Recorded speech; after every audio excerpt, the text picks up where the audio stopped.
Oh, is it working? There we go. Happy Saturday, everybody. I'm hopping on again because apparently I enjoy this. and um, it's such a beautiful time right now to recognize what you actually enjoy and do that. The option to live in fear is going to continue. I hear all these different people talking about how, well, just watch out. This is just the beginning. It's only going to get worse from here. And from that perspective, yeah.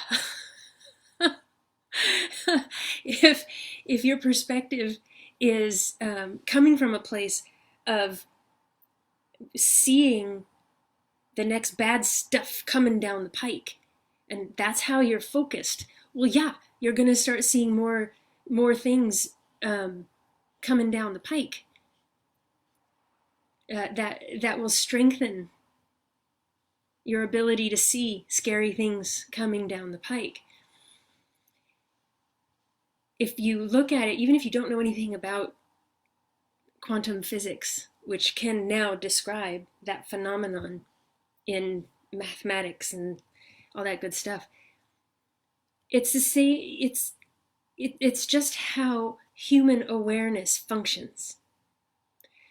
Your awareness is the creative force in your life. That's why, the phrasing is, um, what you resist persists. Where you put your attention, whatever you put your attention on, it amplifies. You buy a yellow Toyota, suddenly you're seeing yellow Toyotas everywhere. That is because human consciousness is designed to be a creative force. Where you put your awareness and why you are putting your awareness there have a profound effect on how you experience your life and how the next sequences of events organize themselves.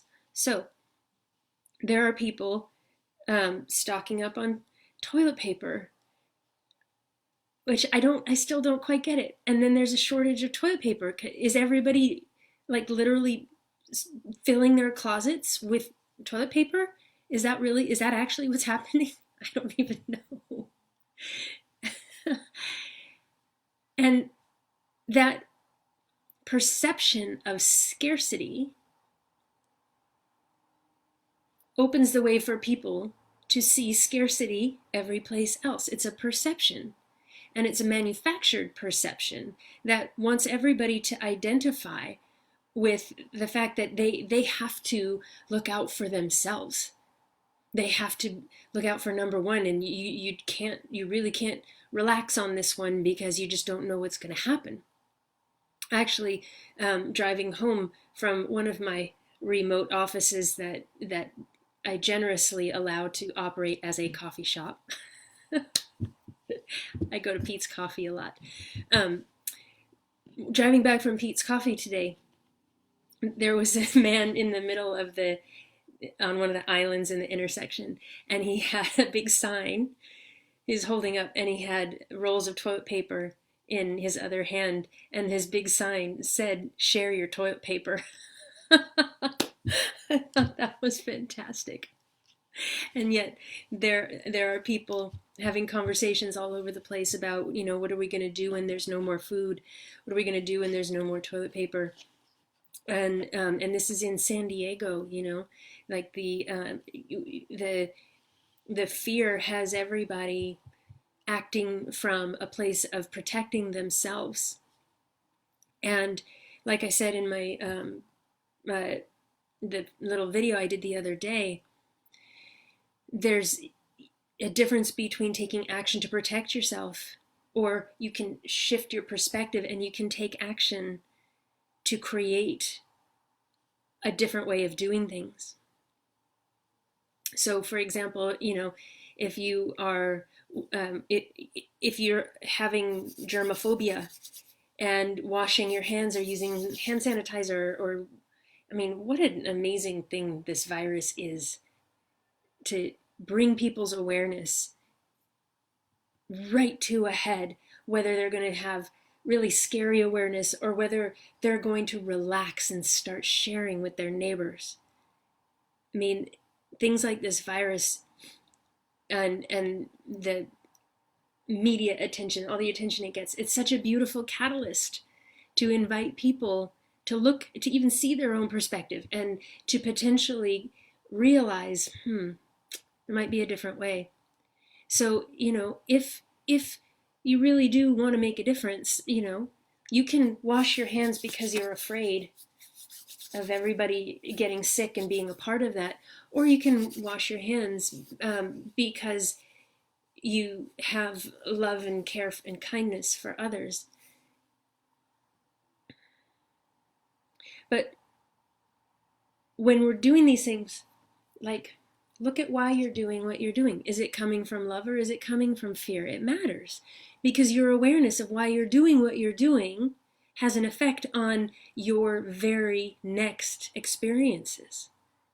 This is the whole point of changing perspective. This is the whole point of empowering yourself, especially through something like this, where the weight of people's fear is like, I don't even know, it's surprising to me. And like, it's the kind of thing where it's there, people carry it, but now it's so out in the open, how much fear people carry around. And there are those of us who can see in between all the fears, and who can walk with a lighter heart in between all of the fears. And then we can be aware not only of our own lighter heart, we can be aware of others walking around with a lighter heart, and we can see each other and say, hey, good job. And then if together we're walking around with our light hearts, and we encounter people whose hearts are not light at all, and maybe they'd like to suggest that we're a bit insane for having a light heart when there is a virus rampant on the planet, then those of us who recognize and see each other with our lighter hearts can feel nourished, that we can acknowledge the people whose hearts are not light without joining them in that weight. We can say, wow, this dear one is moving through a lot of fear. They don't have another perspective right now. So I'm going to just stand in my own perspective. I'm going to hold nothing against them. That's just where their patterns are operating. But I can know why I'm doing what I'm doing. And when I say hi to them, I can know where my hello is coming from. When I'm willing to be aware of my own state of being, and knowing that I'm not alone in having a light heart, then I can share that presence and that option even with people who maybe in other circumstances are very light. Maybe in other circumstances they're teaching the lightness of heart, and perhaps in this circumstance they get all wrapped up and something just plucks the right strings and they go spiraling into a really difficult place again. That's okay. If I have a light heart, am I having a light heart to defend myself against the darkness and the density? No. I'm having a light heart because it's an option. People are worried, what are we going to do when there's no toilet paper? What are we going to do when there's no food? There's food everywhere.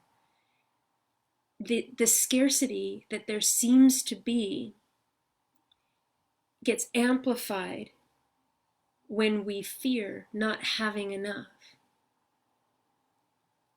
The scarcity that is, the perspective of scarcity that is perpetuated through our economic system that says more is better, and if you don't have more, then you're not better, right? That's manufactured and perpetuated.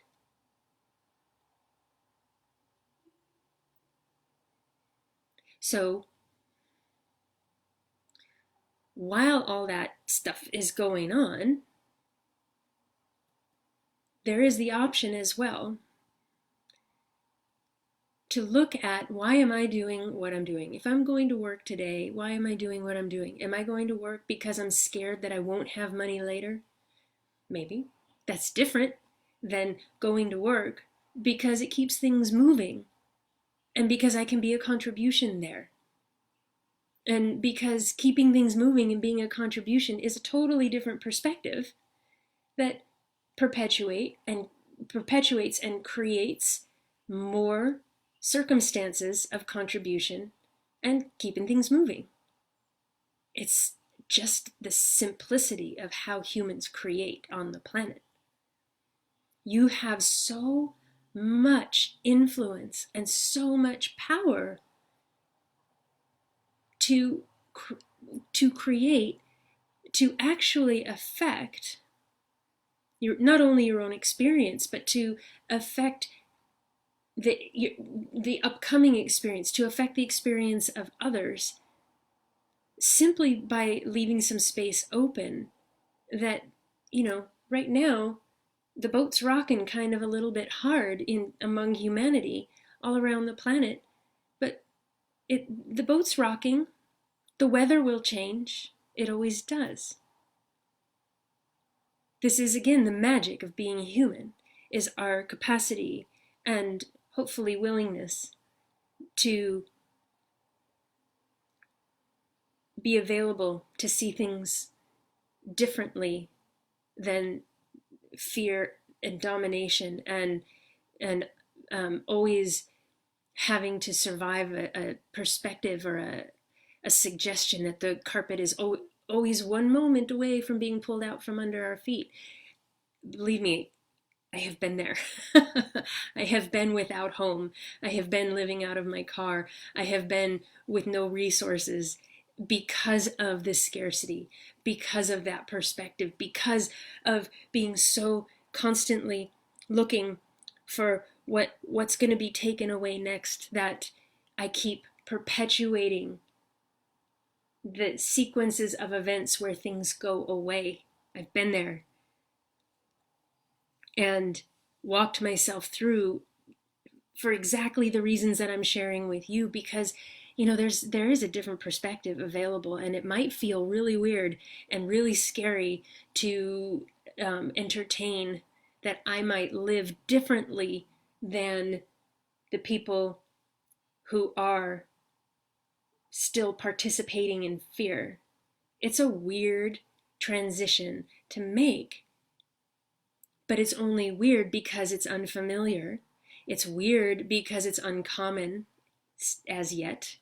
But there are so many more people. If you look around, look at the people who are perpetuating kindness. Look around for people who smile. It can be that simple. Go out to the store. If you want to practice social isolation, see, once there's a term for it, it tends to be like, given some status, right? Social isolation has a term and now it has some status. Are you isolating because you're afraid? Are you isolating because you can see, like, wow, what an amazing opportunity to just take 5? Look at it for yourself and watch, give yourself 10 minutes, half hour, half a day, and just watch what your experience is like. If you notice for yourself, why am I doing what I'm doing? We're moving into different times. Priorities are changing. And that's why you're seeing all of this stuff shake up, because the priority of humanness, humankind, is changing. We can have spiritual language about it and talk about the frequency of consciousness is raising. We can talk about the higher consciousness that new children are being born with, and it's a consciousness that will no longer tolerate the common and familiar paradigms of domination and conflict for its own sake. There's a different way. But the pragmaticness of it is, you have the opportunity, just as I have the whole time, to look for yourself and realize that this whole thing about perspective, there might be something to that. And you actually, I could say you might not be alone. I know you're not alone. There are just millions and millions of people, and they're the ones that are walking around smiling. So it's okay to connect with them and even share, I'm really scared. How is it you can smile?